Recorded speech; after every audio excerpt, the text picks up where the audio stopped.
জ্যোৎস্নার আলো পাইয়া নদীতে জোয়ার আসছে, চারিদিক থই থই করে। নদী তখন কত আনন্দ উল্লাসে ঢেউ খেলায়। সবাই দেখে মনোরম সুখে সুখী হয়।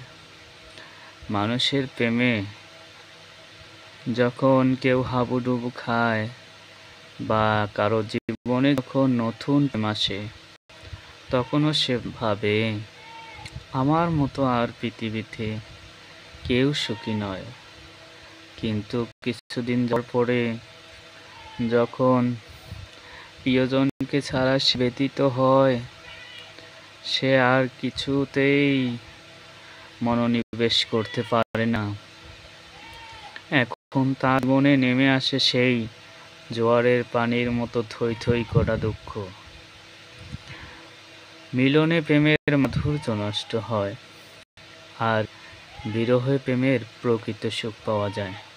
আসলে বিরহ না আসলে বোঝা যেত না প্রেম কি জিনিস, আর প্রেম জীবনে না আসলে বোঝা যেত না জীবন কাকে বলে। নাইবা পেলাম আমার কণ্ঠে তোমার কণ্ঠহার, তোমারে আমি করিব সৃজন এমর অহংকার।